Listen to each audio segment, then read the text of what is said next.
This is a Necronomicon. It dates back to the Middle Ages. Listen to this. There's monstrous creatures who once ruled over the earth.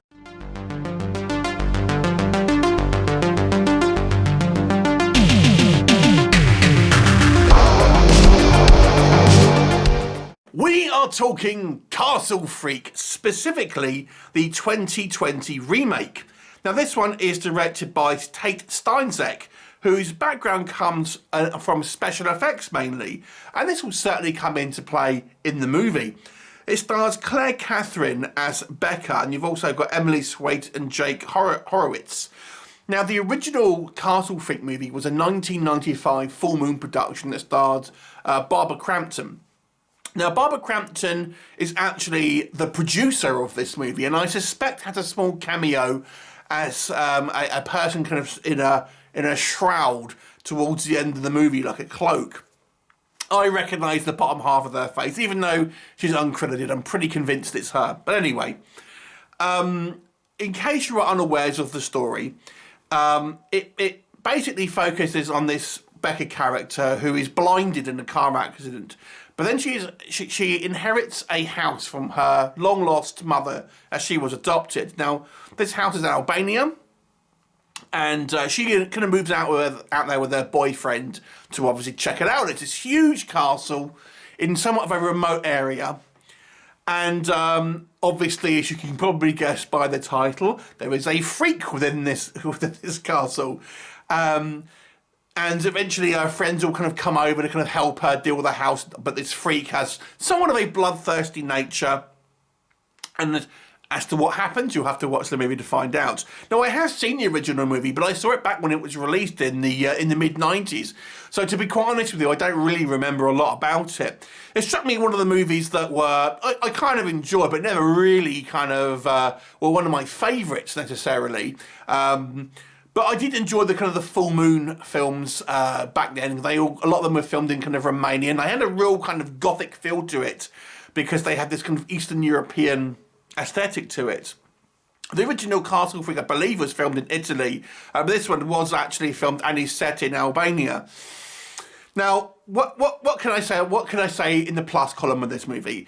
So I actually enjoyed this movie quite a bit, I will say. It has a definite 90s feel to it. The story structure is very reminiscent of the movies of the 90s. The way it's kind of structured, quite a kind of a long build-up with kind of like a big explosive finale. The kind of just the pacing of it reminds me a lot of the 90s. You don't really get much of a reveals of the quote-unquote creature and truly towards the kind of like the latter third of the movie. But I actually quite enjoyed it because I was a big fan of those films. I got to say, I think the character of Becca being blind, there was a blind character in the original movie. I thought the actress did a great job of portraying the fact that she was blind, without kind of really banging you over the head with it with too many kind of obvious remindings that she is blind and all this. I thought she did a good job here. And I quite like the fact that the boyfriend character, he's portrayed to be a little bit of an asshole, but not completely irredeemable. I mean, he is the reason that they have a crash, but he does seem genuinely apologetic and upset about it and kind of wants to kind of make amends, but he still gives in to his worst tendencies, so to speak. And I also enjoyed one of the friends who is nicknamed the Professor, who is kind of like the nerdy one, and he actually has what looks to be like somewhat of a more of an interesting role than maybe some of the other ones. There's also this kind of love rival that played by Emily Swate as well. So I actually thought the cast did a pretty good job. Some of their characters are a little cliche, I'll admit, but for the most part, I think the characters are good. Now, obviously, the director coming from a special effects background, and the original Castle Freak being one of the more gory full moon productions, this one is pretty much the same. It's particularly kind of violent in places, and the gore is very well done and looks realistic. And there are some pretty horrific wounds that are inflicted, and the crew do a good job of both special effects and kind of like Foley effects, sound effects, things like that, to really kind of sell that these gruesome things are happening. So that was quite good. I quite enjoyed that. The movie also, now as I said, I don't really remember much about the original film, but I don't remember it having quite as big ideas as this one does. I don't want to go into it too much, but suffice it to say, I think this movie ends on a real high.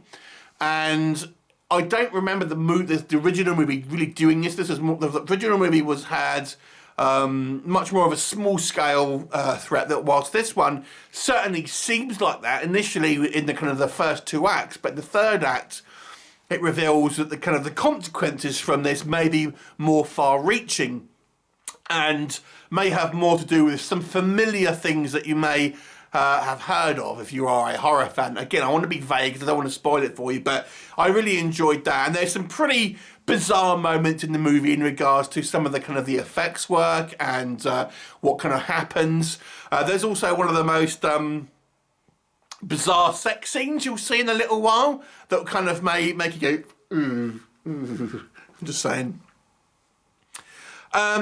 The criticisms I have of this movie, to be honest with you, are relatively minor. I think the main one for me, I think it does still fall into some of the cliches that maybe the movie had in the 90s that weren't really kind of like noticed back then. Nowadays, kind of things are gonna, you know, are kind of like pulled up on. So, for example, there's an instance where kind of in the third act, essentially, the friends are trying to hunt down this creature, and someone says, "Let's split up so we can cover more ground." And I was expecting someone to say, "Are you kidding? That's kind of, you know, you don't do that in these situations," but they do.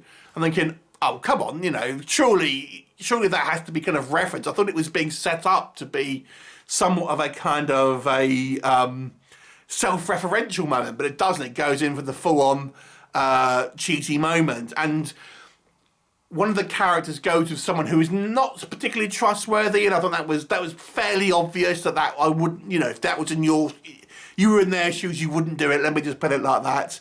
So I do think sometimes the movie takes some cliche decisions and some kind of like dumb ones as well. I don't want to kind of spoil too much stuff in regards to plot details, but sometimes it does fall into some kind of cliches there. I didn't think the music particularly worked in some instances. It wasn't bad music, but so in some instances I didn't think that it particularly kind of fit the scene in certain instances.